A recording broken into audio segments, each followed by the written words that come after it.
Hello everyone, my name is Zenitsu and I'm back with another Digimon video. So, many Digimon players have asked the question, is it worth it to buy the Bandai Premium 25th Anniversary Animation Set? In this video, I'll be breaking down the financial side of the product based on the current market trends and values to kind of help assess the answer to this question.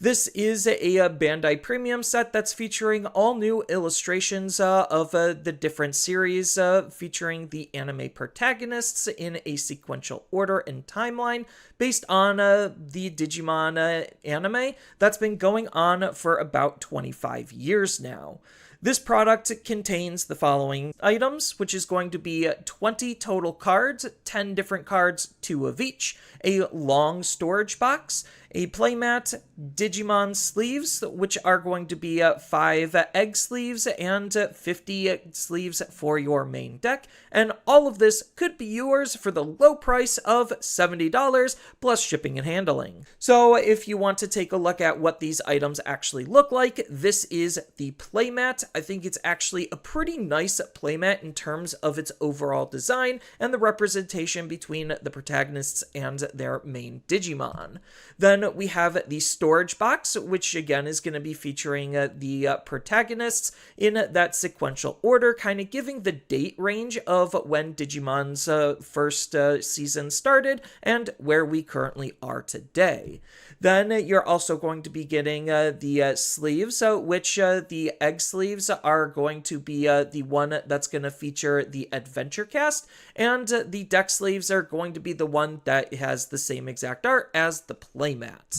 Then when it comes to the overall cards, we have the full list of 10 cards featuring the 10 different protagonists. Most of them are going to be the tamers that we've already had, featuring key cards to the decks that they belong in. And when it comes to the overall card value, this is the current breakdown of all of the cards, the set that they came in, and their worth when it comes to both their base art and their highest rarity. That's not an SP version, or in this case, Digivice Bandai Premium version. So we are going to be getting BT12 Tai Kamiya, which has a base set value of $1, but it actually does have a true alt art that's going to be roughly about 19. Then we get BT3 Davis, which is the best Davis and the most expensive base card in this set, which is holding at a value of about $9, and its alt art, which is not necessarily a real alt art, it's more of just a recoloring, that's holding at about $7 or $8. Then you have the EX2 Takato, and he is another one that actually has a true alt art, which the true alt art is holding at around $26, but this just being a rare, like the vast majority of these cards, means that the base is only about $1, and that's going to be the trend going with a lot of these cards, like BT7 Takuya, BT13 Marcus, BT10 Taiki, BT12 Tagiru, BT1 Tai, RB1 Hero. Then we do have Future Potential, which it does give us some Applimon support, which is actually a pretty decent promo interacting with the usage of Tamers, so it kind of makes sense that it's here. So keeping in mind that this is just one copy of each of these cards, the total value adds up to be about $18.30, with the alt art value being about $87. So that's pretty decent, and all of these prices are as of the recording of this video, and we do have to keep in mind that a lot of these cards just didn't actually have true alt arts, and the majority of them were just box topper reskins or recolors utilizing the same art. So the fact that some of these cards, this is the first time they're getting a true alt art, means that it actually is going to hold some pretty decent value for the ones that are actually being played in the current environment,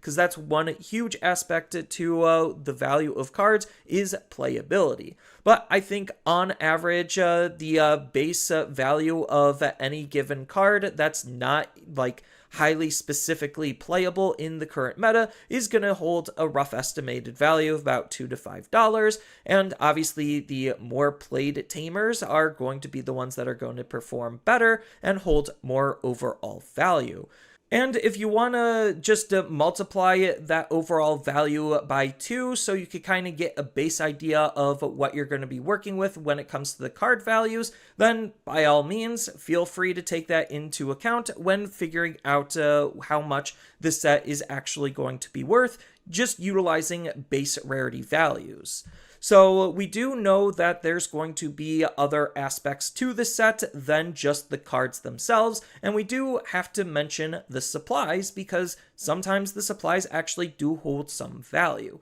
Bandai's released similar style products to this before. The two most recent was going to be the second anniversary set that was selling for about 100 USD, and the other was going to be the O2, the beginning set, which was selling for about 80, and those are comparable in style and design to what we currently have here to act as a frame of reference.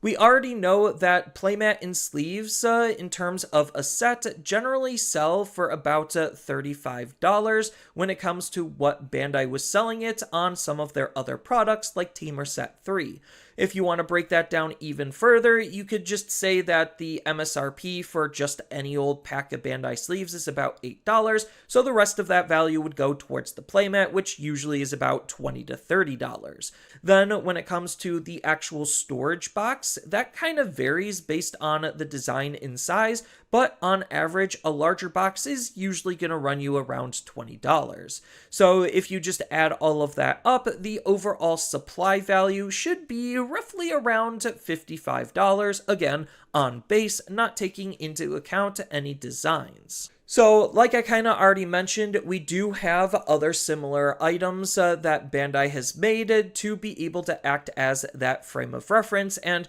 we actually can use that data to infer how well something like this is going to age. So that's also something to take into consideration when looking at this type of a product, is the overall longevity of it. So we do know that the second anniversary set, as I kind of already mentioned before, Bandai was selling it for about 100, and right now you could buy it sealed for about $70, which is about the price that you would pay for this set. So this is a type of set that depreciated, and it depreciated mostly because the reprint value of the cards wasn't necessarily super high. Then when it comes to the O2, the beginning set, this one Bandai was selling for $80, and this time if we look at where it is in the secondary market, it actually appreciated a bit, being able to buy it for about $150 as of right now is pretty expensive, and with the difference in style on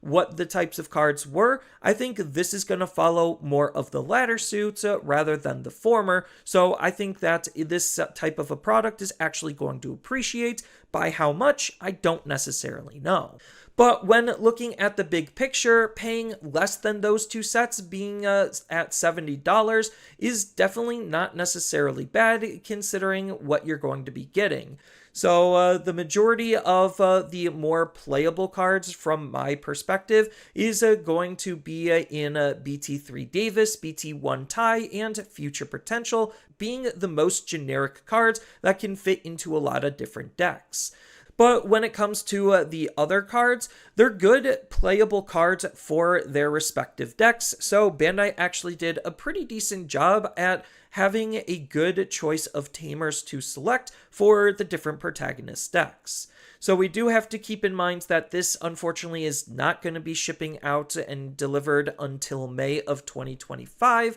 So you do have to take it into consideration the time gap in which you're purchasing this to when we're actually going to be getting it. So we don't know by the time we do get it what the overall demand for this type of product is going to be. And that's the biggest risk going into a purchase like this and any Bandai Premium product. But as we can see, reprint value and playability are two huge factors to consider whether this type of a product is actually going to gain value or lose value. So if I had to grade this product, I probably would grade it a B. It's not necessarily the best set ever, but it's not a bad one either, considering the total value of everything that you're going to be getting is most likely going to be anywhere between $90 and $230. So that's not bad for only spending $70 on this type of a set. Considering it's a whole bunch of fan favorites, it's going to have some value to somebody, so it's not like I'm expecting this to hardcore tank and depreciate, especially since it's a hard to get limited item being Bandai Premium.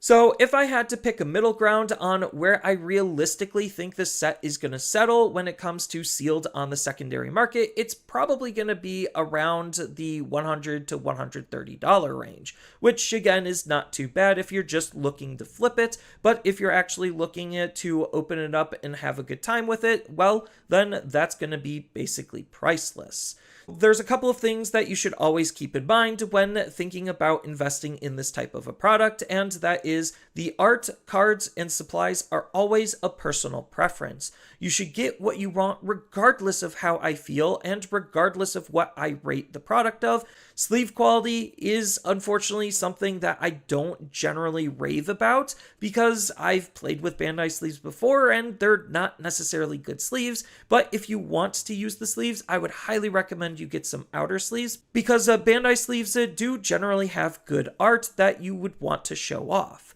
We do have to note that the pre-order window for this type of a product is going to be between October 15th and November 14th of 2024, so you do have a whole month to be able to purchase this type of a product if you really want it. Just again, keep in mind it's not actually going to be delivering until May of 2025, which is a little bit later than usual, being about 6 to 7 months after purchase. And that's all I really have for this video. Please tell me your thoughts about this product and what you would grade it down in the comments below. And while you're down there, you might as well just leave a like and subscribe and ring that notification bell so that way you could stay up to date whenever I upload a video if you found this video to be helpful and informative. And with that, I hope to see all of you in the next video.